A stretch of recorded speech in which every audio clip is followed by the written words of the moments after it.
Assalamualaikum warahmatullahi wabarakatuh. Di sini kami dari kelompok pertama atas nama Naimatus Sakinah dan juga Hilda Ainur Rahman. Di sini kami akan memaparkan tentang definisi dan sejarah psikoterapi Islam. Pengertian psikoterapi Islam. Islam adalah agama kafah yang menjadi panduan dalam menjalani hidup untuk senantiasa eksistensial dalam kebaikan-kebaikan dan jauh dari perkara-perkara buruk yang dapat mendatangkan dosa dan juga maksiat. Pengertian Islam di sini adalah sebuah agama yang mana mensejahterakan manusia secara zahir dan juga batin. Islam juga agama spiritual yang mensinergikan aspek fisikal dan psikologikal. Apabila Islam adalah agama yang lengkap, maka Islam pula dipandang sebagai sumber ilmu pengetahuan yang sistematik, logis, dan juga rasional. Sedangkan pengertian psikoterapi dalam hal ini adalah upaya memberian bantuan dalam pelayanan bagi klien yang mengalami permasalahan dalam kehidupan.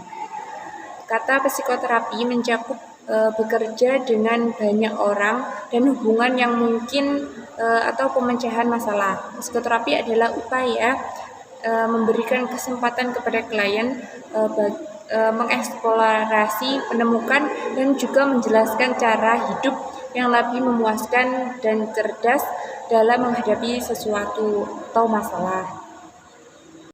Jadi dari dua pengertian Islam dan juga psikoterapi, maka dapat kita tarik pengertian psikoterapi Islam itu adalah suatu proses pelayanan dan bantuan bagi individu supaya menyadari bahwa ia adalah makhluk ciptaan Tuhan yang semestinya beribadah kepada Allah Subhanahu wa taala sebagai asas dari tujuan penciptaan sebagai personal yang bertanggung jawab bagi dirinya sendiri.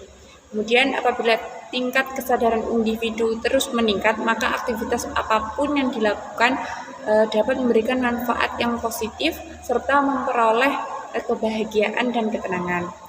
Jadi psikoterapi Islam merupakan layanan terarah dari seorang psikoterapis terhadap klien yang menghadapi masalah sehingga mampu menjalani hidup dengan baik dan bahagia sesuai panduan dan petunjuk Al-Quran dan Sunnah. Oleh itu, psikoterapi Islam dapat diformulasikan sebagai upaya menyadarkan individu untuk meraih kebahagiaan hidup di dunia dan juga hidup di akhirat. Agama pada abad ke-19. Mentalitas modern yang berkembang sejak abad ke-16 telah berkembang secara pesat, di mana pada abad ini manusia dipandang sebagai senter. Pada abad ini, bumi dianggap sebagai pusat alam raya dan segala hal yang paling indah dan paling tinggi. Yang kedua yaitu psikologi agama pada abad ke-20. Sumber-sumber mengungkapkan bahwa penelitian ilmiah modern di kajian psikologi agama dimulai sejak adanya kajian para antropolog dan sosiolog seperti Stanley Hall. Kontribusi terbesar yang terjadi di sekitar pergantian abad ke-19 ke abad ke-20 adalah terbitnya dua buku yang menghasilkan grand teori psikologi agama adalah buku karya Diller Starbuck yang berjudul The Psychology of Religion tahun 1899 dan buku dari William James yang berjudul The Varieties of Religions Experience pada tahun 1902. Yang ketiga yaitu psikologi Islam di Indonesia. Perkembangan psikologi agama di Indonesia dipelopori oleh tokoh-tokoh yang memiliki latar belakang profesi sebagai ilmuwan, agamawan, dan bidang-bidang kedokteran. Karya-karya yang berkaitan dengan psikologi Islam adalah karya yang berjudul Agama dan Kesehatan Badan dan Islam dan Psikomatik oleh Kiai Haji S. Jaman pada tahun 1975. Tokoh-tokoh psikologi Islam Dalam bidang psikologi, ilmuwan-ilmuwan Islam klasik menekankan keharusan bagi individu untuk memahami kesehatan mental mereka.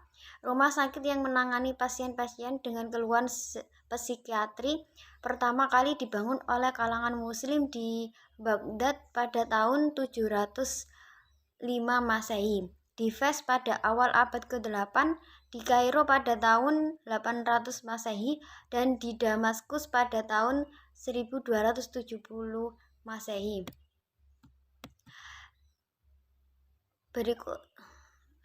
Adapun secara spesifik tokoh-tokoh psikologi Islam adalah sebagai berikut. Ada Ahmad ibnu Sahal al-Baihaqi, seorang dokter yang lahir pada tahun 850 Masehi dan wafat pada 934 Masehi.